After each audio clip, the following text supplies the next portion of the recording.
And we're live. Hello, everyone. My name's Michael DePrima, and my co-host with me on this 4 or 5 part mini-series. Want to introduce yourself? Hi, my name is Walter Smith. I'm the co-host of the Cultist Age podcast with Ethan Makata. I usually do random things on other people's podcasts as well, granted if I feel up to it or not. Basically, I brought up this idea to James last night under a conversation, a gradually intoxicated conversation about, how people don't really understand what pansexuality is. Now, in the atheist community, everyone's like, oh, you're bisexual. Just admit that you're bisexual. And when it comes to spirituality, I feel that most atheists just fucking throw it out the fucking, way out the window, because it's just like, well, I'm all gray, black and white and all this other stuff. But there's these emotions and feelings that people have towards things genderless, be it a human being or be it at the, what was the definition you pulled up? Hold on a second. Because apparently there's a new context in regards to pansexuality, and I didn't know it until James brought it up to me yesterday. Well, the definition that I brought up to you yesterday, and the one I bring to you now, is still non-limited in sexual choice with regard to biological sex, gender, or gender identity. All right. And there was one more aspect of it, too. You said there was inanimate objects that were being strung into it as well? Oh, yeah, that's part of the misconception, is the fact that when people hear pansexual, when they hear just the prefix pan, they think, okay, these people get arousal from, kitchen pots and pans. Hey, I've seen some fetish websites, man. It's not too far off. You got to put a name to it, which way it may be. If you have an arousal for a fucking pan, a fucking can of Arizona, stick your dick in there and don't get the tip cut off, To each his own. But it's simply, I'm sorry. Yeah, continue. No, it's simply like, okay, well, I just feel like, when you're talking to somebody who's like, cut and dry, black and white, that they're basically a pansexual, just somebody who's going to fuck anything. That's not true.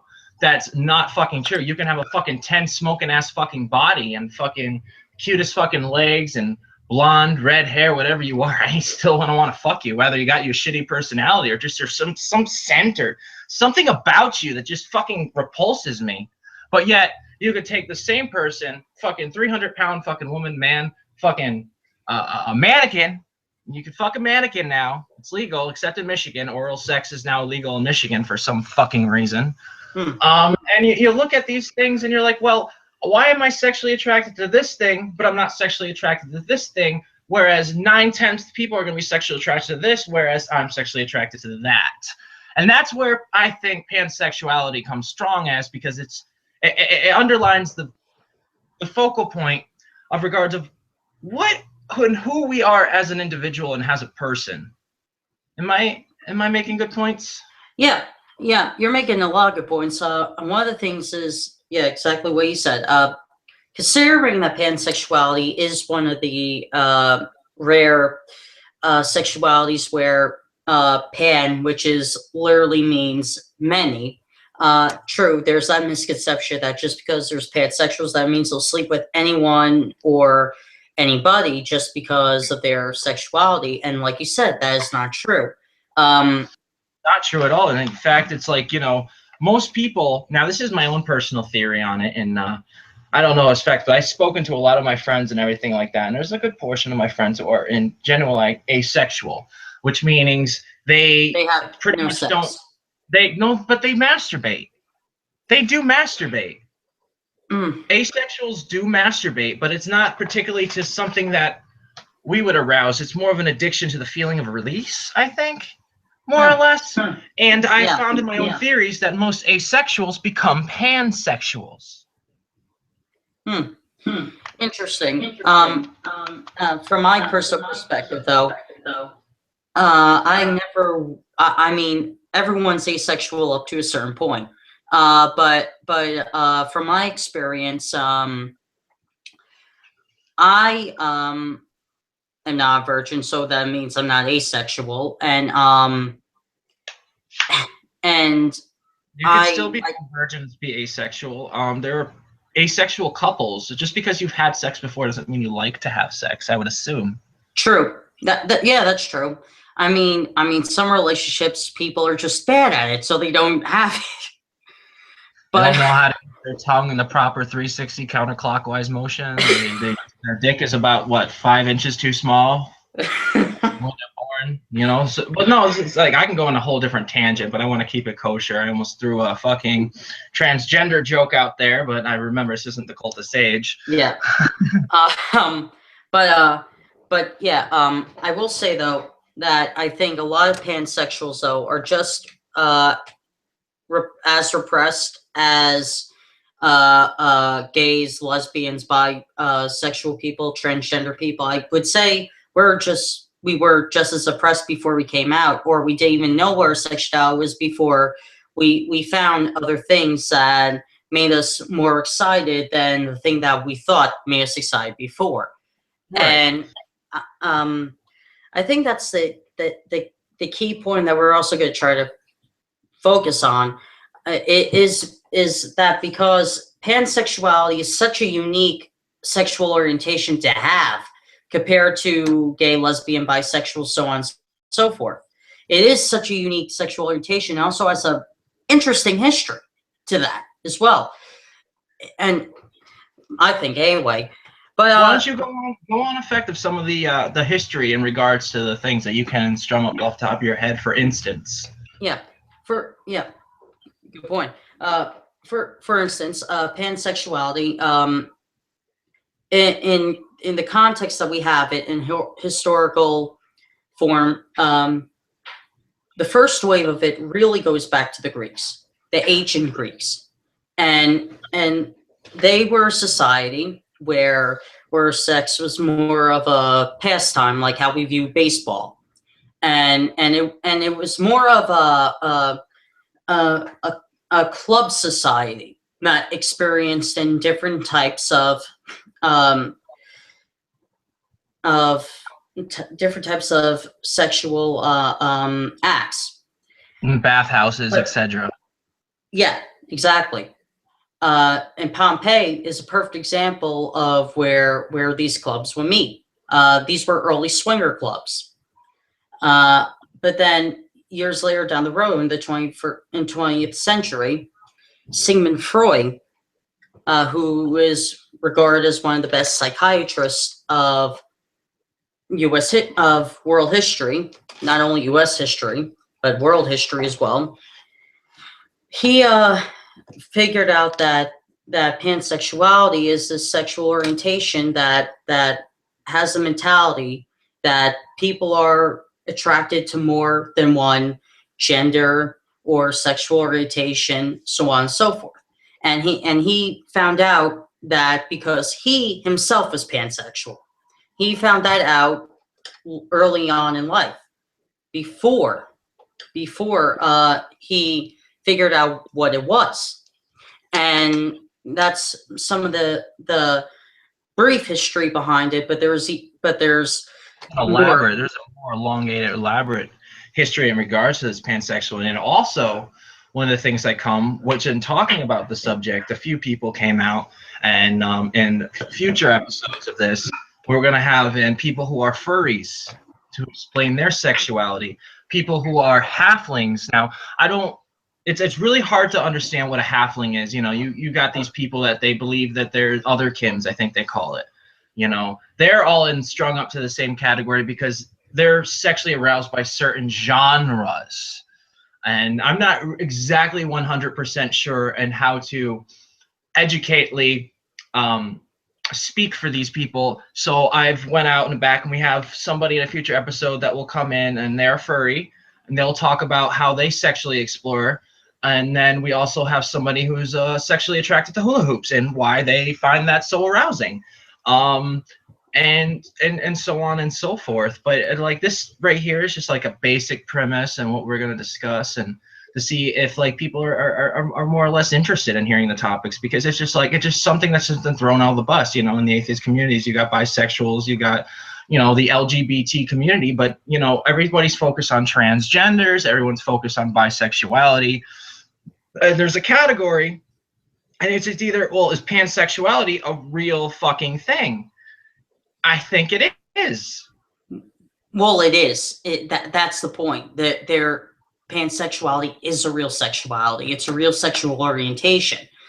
And I think with this series, we're gonna clear the confusion up, because there's such a difference between bisexuality and pansexuality. Let's look at a definition per se. Like I said before, pansexuality is not limited in sexual choice in regard with biological sex, gender, or gender identity. Now, with bisexuality, by definition, it's someone who either is attracted to biologically a male and or female and or both.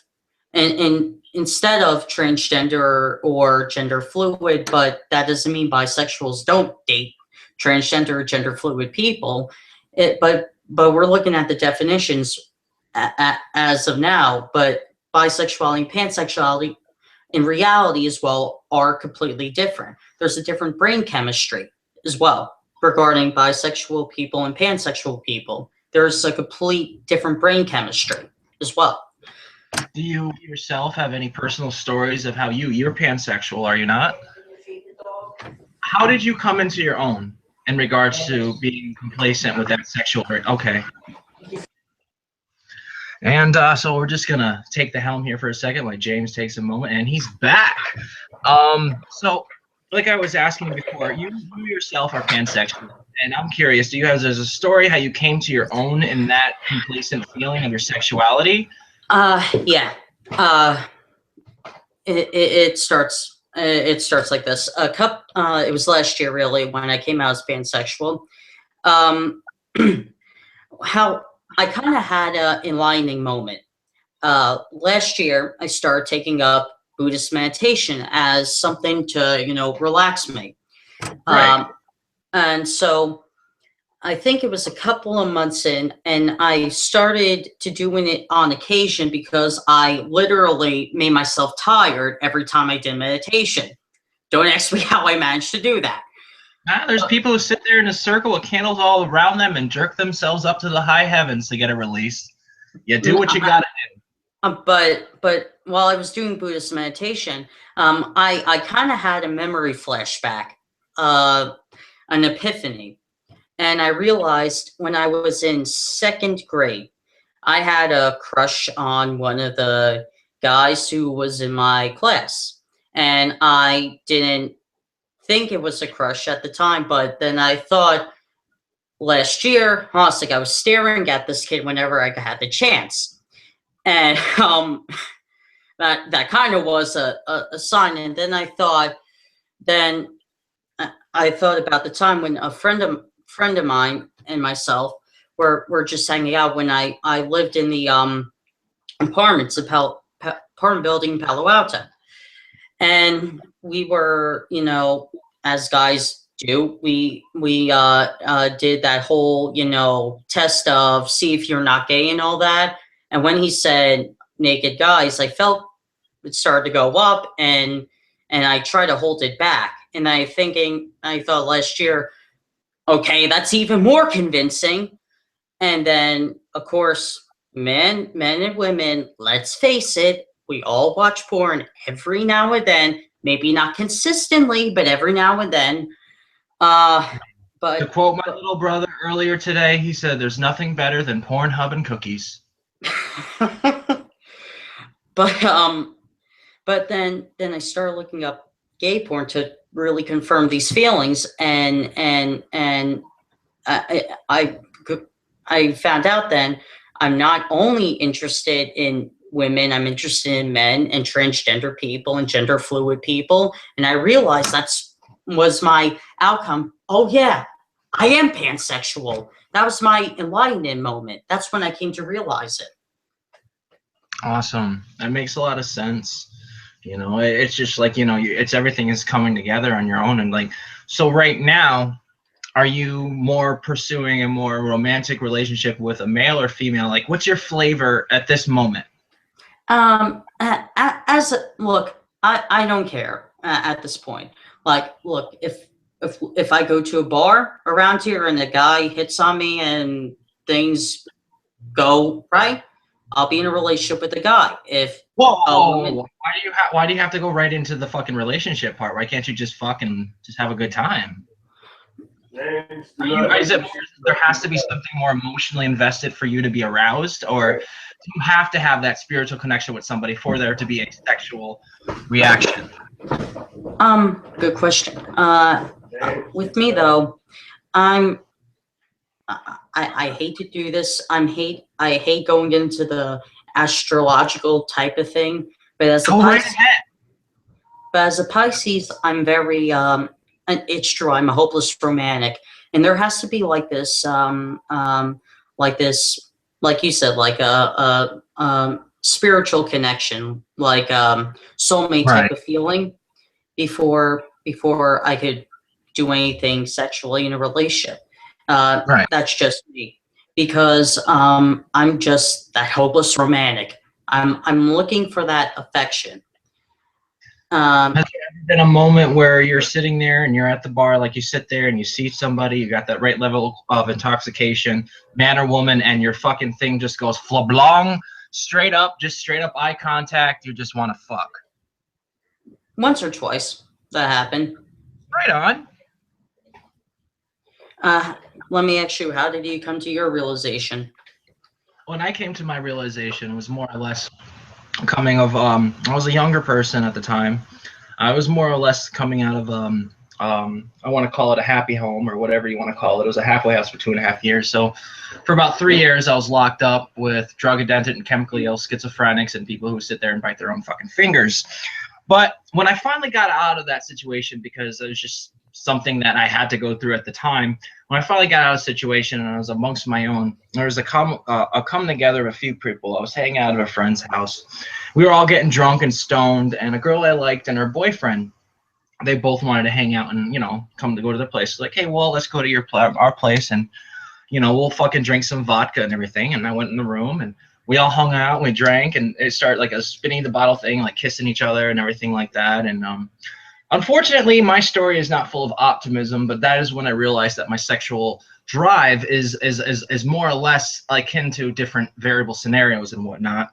The scenario that I was in regarded razor blades and people cutting themselves and drinking their blood and drinking vodka and anal sex and kissing and whatnot. I more or less just made out and put on a condom, fucked his girlfriend, and then he wanted me to fuck him in the ass, and he was too fat of a person. Not that I'm against fat people, just some men are just abhorrently fat and disgusting. But I knew at the inclination of my feelings at this semi-vampiristic cutting fucking blood party that that I was more drawn to different things rather than the black and white. So, you know, I also experimented with transgender. I've had girlfriends, I've been with men. At this point, I'm more drawn to women, and I like oral sex and kind of things. But these things can change on the moment and on a dime, you know. But that was for me the situation that I discovered that I was different in my sense of arousements. Very interesting.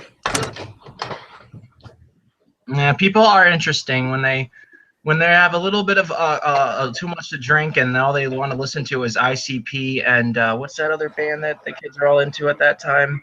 I can't fucking remember it. Opeth. I think it was ICP and Opeth. It was all like fucking. It was just all over the place. But you asked me a question. I think before. I mean, who do I lean towards more now? And Yes. and Who? at the moment, I still look at women um, a lot more than men, but I still have that feeling for men every now and then. Right. But yeah, at the time, same. At the moment, I'm more more of attraction towards women. And I want to clear this thing up for anyone who may be watching. When you hear someone who's pansexual or bisexual at that say that they have more of a gravitational towards one gender instead of the other, doesn't mean that they're faking their sexuality. It doesn't mean that whatsoever. It means that there's that natural animal instinct gravitation, but sometime it can change. Oh yeah, you can wake up one morning, you can go to bed one night fucking hawking it off to some really hot chick and her fucking beautiful thighs and her titties, and then wake up the next morning and you're rock hard for something completely different. A different flavor of the day, they call it. The flavor of the fucking week. Yeah. But I think that's a good note for us to end this first segment, you know? What do you think? Yeah. Yeah. For people who are interested in this continuing series, how long are we gonna do this, and how many parts?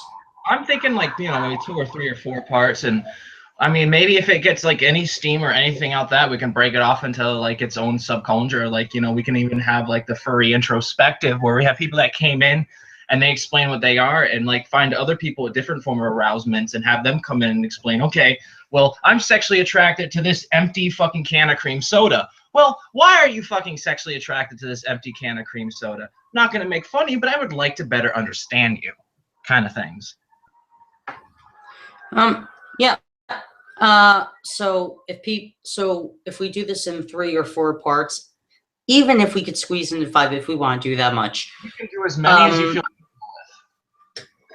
But if we could clear it up in 4, that would be great. But for those of you who are interested in watching this continuing series on pansexuality and how it has the history behind it and what pansexuality really is, please tune in whenever we do these videos, and make sure you get someone who's straight, gay, bisexual, whoever, who doesn't understand it and questions if it's a real sexuality, because it is. It does have a history just as much as the other sexual orientations. So is there anything you want to conclude before we head off? No, I'm completely complacent. I think that went very well. Okay, so see you next time, guys, and I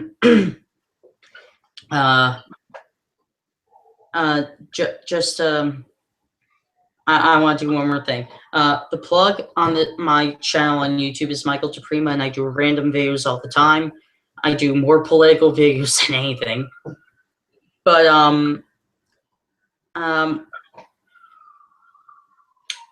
but please, people, do me a favor, who's ever watching this.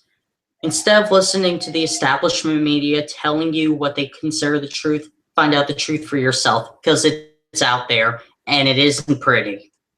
No, it isn't.